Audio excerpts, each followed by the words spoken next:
Now that we understand what market structure is, how we can identify a bull or bear trend, and how it applies to supply and demand, the next logical step that we must take is understanding the multi-time frame level of market structure and how we're able to dissect a bear trend or a bull trend on the higher time frame and understand how the components apply fractally down onto the lower time frames. So for example, if the daily chart is showing an uptrend, making higher highs and higher lows, if we're looking on a lower time frame, we would expect to be seeing higher highs and higher lows. But the one thing that we need to start to understand is the fractal nature of the markets, in that we will see higher highs and higher lows on the lower time frame, but we're also going to see a series of lower lows and lower highs as it facilitates the pullbacks on the higher time frame. And here we have a standard textbook infographic of an uptrend and a downtrend. As we can see with the uptrend, price is making higher highs, higher lows, higher highs, higher lows, higher highs, higher lows, higher highs. We then break to the downside, creating a lower low. We create a lower high. We create a lower low. We create a lower high and a lower low. And if we take that a step further and say that the blue line is our higher time frame structure, so say a daily time frame, and the red structure is our lower time frame structure, so let's say 4 hour or maybe even 15, what we would see as price is moving to the upside, we'd see a series of higher highs and higher lows. We'd create that highest high on the daily time frame, our higher time frame. And then when the higher time frame is starting to pull back or retrace to put in its higher low, what we would be seeing more than likely on a lower time frame is a break of structure, creating a lower low, a lower high, and then a lower low. This lower low that forms on the lower time frames is in essence the higher low that's formed on the higher time frame. And then what we'll see is as price begins to move to the upside, as this higher low has been formed, we'll see on the lower time frame that price breaks structure, putting in a higher high. We'll put in a higher low, a higher high, a higher low, and then a higher high, which forms our higher high in this case. And as we can see, once we get to this point, we've broken the previous higher time frames higher high, and we're starting to see the continuation of the bull trend. And this will continue, and as we'll see, when price begins to retrace on the higher time frame, on the lower time frame, we'll start to see a series of lower lows and lower highs until we put in the higher low on the higher time frame. And then at that point, we'll see a break in structure, and we'll start to see the lower time frame creating higher highs and higher lows, higher highs and higher lows. We'll see price then break that higher time frame structure and start to put in a higher high. And again, on that lower time frame, we're still seeing a series of higher highs and higher lows. We'll put in that highest high, and then we'll see price switch trend again. And what we'll often see as well is price may not actually break structure on the lower time frame as well. In this example, what we can see is price basically creates a double bottom, but price is within this range of price on, say, the 4 hour or 15-minute time frame, and we haven't actually broken structure. We haven't actually created any lower lows. We're still in a bull trend. This can also happen as well, so don't always expect that lower time frame has to create lower lows and lower highs as it's retracing in a bull trend. But then we'll see price starts to build higher highs and higher lows once more. We break the higher time frame higher high, putting in a new higher high on the higher time frame, and then the cycle continues where we start to see a lower low printing, a lower high. And at this point, what we can see is our higher time frame swing structure would be here. And as we break to the downside, what we can now see is we're seeing a change of character, meaning that we were expecting a higher low to form and price would continue moving to the upside. But what has actually happened is price has broken the previous higher low and is now forming a lower low. And as we can see on the lower time frame structure as well, we're creating lower highs and lower lows. And as the higher time frame puts in a lower low, we can see that price is logically going to start to retrace or correct. And on the lower time frame, we can start to see that price is creating a series of higher highs and higher lows. And what we can see in this case, we would break this structure. This would be the higher high on the lower time frame, which would form our lower high on the higher time frame.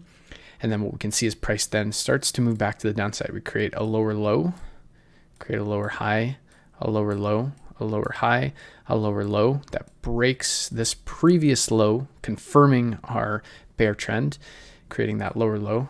And then on the lower time frame, we're still creating lower highs, lower low, which is also our lower low on the higher time frame. And then what we see is price is now starting to make a series of higher highs and higher lows, higher highs, higher lows, higher highs.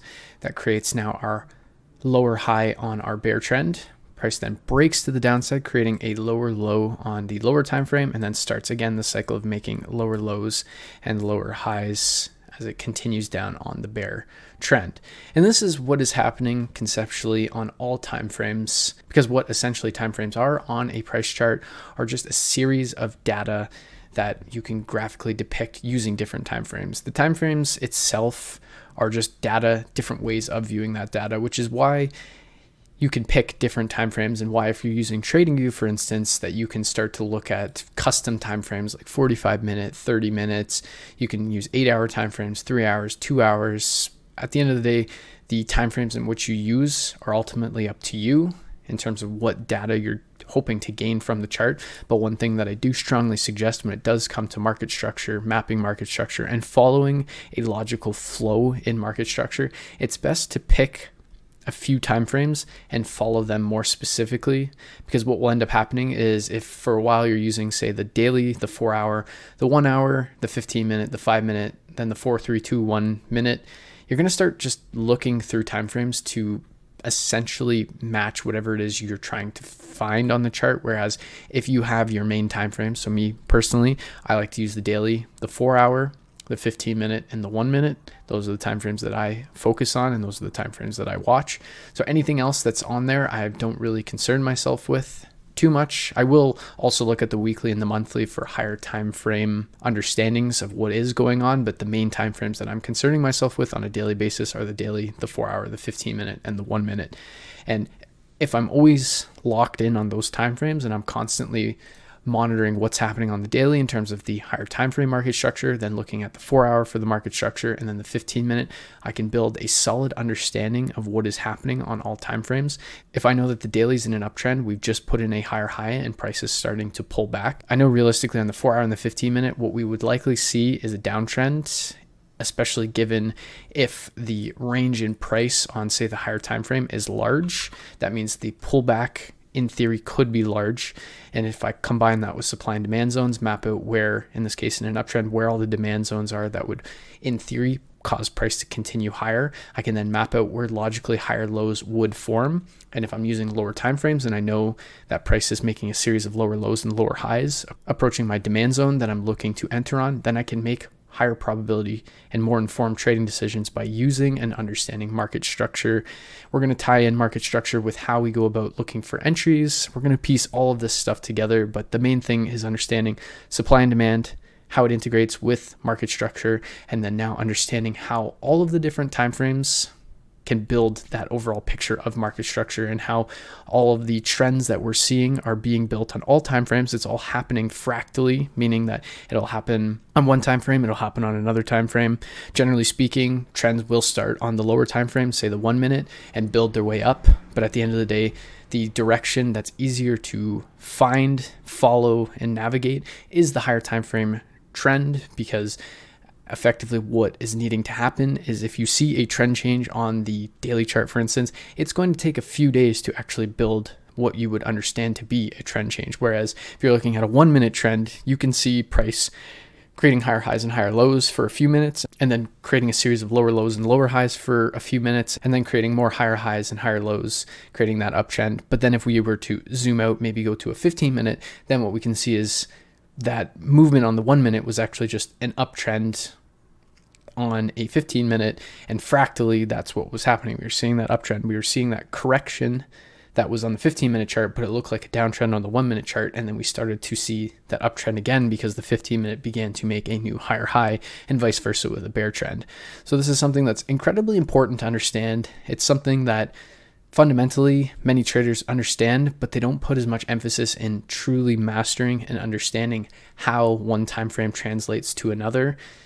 So really take the time to understand this approach, understand market structure, understand its importance, and how we can create high probability trade ideas by understanding the narrative that's being built on the higher time frame and how it works its way down to even as low as the 1 minute or 30-second, 5-second time frames. They're all building these sorts of trends, and if we can put all of the data together in a logical manner, we can make incredibly informed trading decisions based on the order flow.